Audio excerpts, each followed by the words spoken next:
Hello viewers, I'm Dr. Poonima working as a fertility specialist at 49 Karimnagar branch.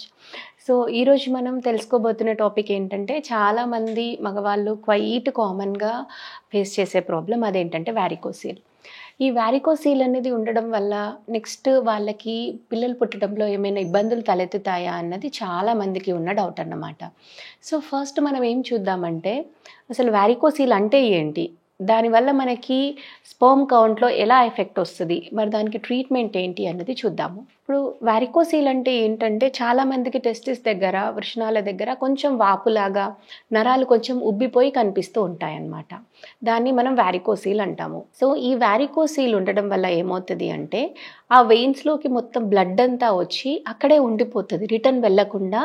ఆ వెయిన్స్లో రక్తనాళాల్లో blood అనేది అక్కడే ఉండిపోవడం వల్ల ఆ వెయిన్స్ మొత్తం కూడా ఉబ్బిపోతాయి అన్నమాట. అలా ఉబ్బిపోవడం వల్ల ఆ బ్లడ్లో ఉన్న హీట్ అన్నది మనకి అక్కడ సరౌండింగ్ స్ట్రక్చర్స్లోకి ట్రాన్స్ఫర్ అవుతుంది.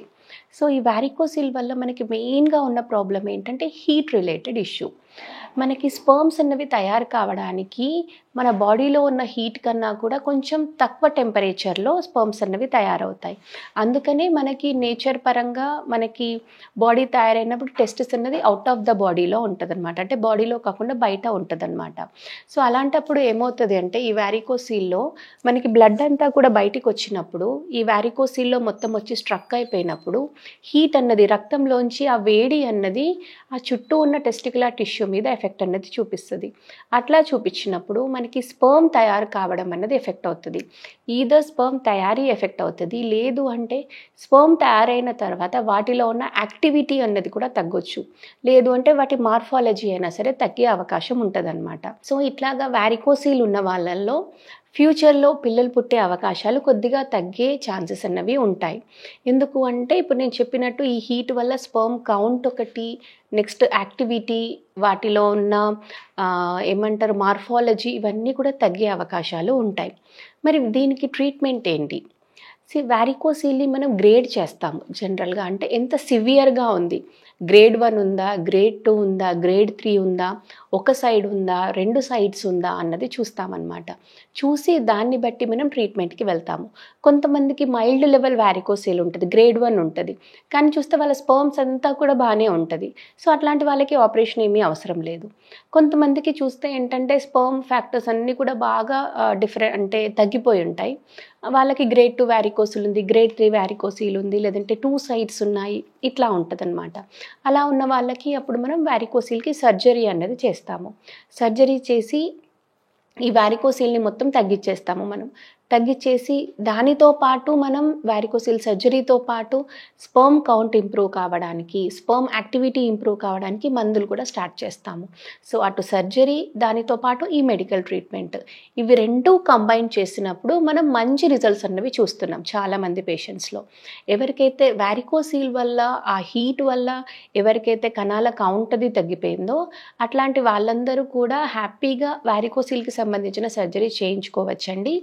చేయించుకొని దానితో పాటు మనం కౌంట్ పెరగడానికి, మొటిలిటీ పెరగడానికి మందులు వాడినప్పుడు మంచి రిజల్ట్స్ అన్నవి చాలామంది పేషెంట్స్లో చూసామన్నమాట. సో వారికోసీల్ ఉన్న పేషెంట్స్ ఎవ్వరూ కూడా టెన్షన్ పడే అవసరం లేదండి, దానికి ట్రీట్మెంట్ అన్నది ఉంది. ట్రీట్మెంట్ లేని కారణాలు చాలా ఉన్నాయి, ట్రీట్మెంట్ లేని డిసీజెస్ చాలా ఉన్నాయి, కానీ వారికోసీల్కి మనకి డెఫినెట్ సర్జరీ ఉంది, డెఫినెటివ్ ట్రీట్మెంట్ అన్నది ఉంది. కాబట్టి అలా ఉన్న పేషెంట్స్ ఎవరు కూడా టెన్షన్ పడే అవసరం లేదు. ఇంకొకటి ఏంటంటే సర్జరీ అనగానే చాలామంది బాగా భయపడతారు. దట్టు మగవాళ్ళల్లో సర్జరీ, దట్టు వారికోసీల్ ఆ టెస్టిస్ ఏరియాలో సంబంధించిన సర్జరీస్ అనగానే చాలా చాలా టెన్షన్ పడతారు. టెన్షన్ పడిపోయి అరే ఈ సర్జరీస్ వల్ల ఇంకా ఫ్యూచర్లో పిల్లలు పుట్టే ప్రాబ్లం ఇంకా పెరిగిపోతుందా, మా టెస్టిస్ ఏమైనా దెబ్బతింటుందా, దీనివల్ల నా ఫ్యూచర్ సెక్స్ లైఫ్ ఏమైనా దెబ్బతింటుందా, ఎరెక్టైల్ డిస్ఫంక్షన్స్ ఏమైనా వచ్చేస్తాయా, లాంటి బ్రెయిన్లో చాలా అపోహలు తిరుగుతూ ఉంటాయన్నమాట.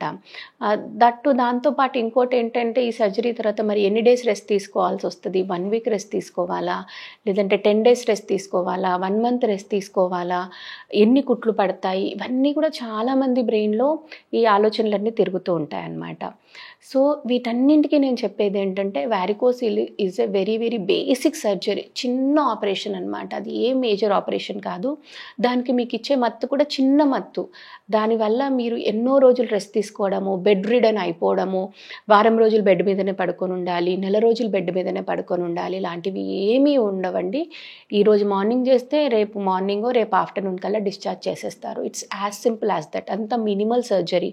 పెద్దగా మీరు అనుకున్నట్టుగా 20 కుట్లు పడిపోతాయి, 10 కుట్లు పడిపోతాయి, నేను నెల రోజులు రెస్ట్ తీసుకోవాలి, నా జాబ్లో ఇన్ని లీవ్స్ దొరుకుతాయో లేదో లాంటి అపోహలు ఏమున్నా కూడా అవన్నీ కూడా దూరం చేసుకోండి.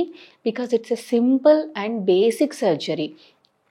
అండ్ ఈ సర్జరీ చేసుకోవడం వల్ల మీకు ఫ్యూచర్ మీ సెక్స్ లైఫ్ ఏమీ ఎఫెక్ట్ కాదండి. ఎరెక్టైల్ ఏమైనా ఎరెక్షన్కి సంబంధించిన ప్రాబ్లమ్స్ రావడం కానీ, లేదంటే ఫ్యూచర్లో ఇంకా మీ కణాల కౌంట్ తగ్గిపోవడం కానీ, ఈ సర్జరీకి ఇంకేదైనా సైడ్ ఎఫెక్ట్స్ వచ్చేయడం కానీ ఇలాంటివి ఏమీ ఉండవండి. Varicocele surgery is a basic and simple surgery. That ఎవరైతే మనకి కణాల ఇంప్రూవ్మెంట్ కోసం చేసుకుంటున్నారో అట్లాంటి వాళ్ళకందరికీ కూడా వారికోసిల్ సర్జరీతో మంచి ఇంప్రూవ్మెంట్ అనేది చూసాము. When combined with along with the medications చూసినప్పుడు మంచి ఇంప్రూవ్మెంట్ అనేది చూసాము. సో మీకు ఆ ప్రాబ్లం వారికోసిల్ కానీ ఉన్నట్టయితే మీరు ఎలాంటి టెన్షన్ పడకుండా హ్యాపీగా సర్జరీ చేసుకొని మీ కణాలతోనే పిల్లలు పొందే అవకాశాలను పెంచుకోండి. Thank you.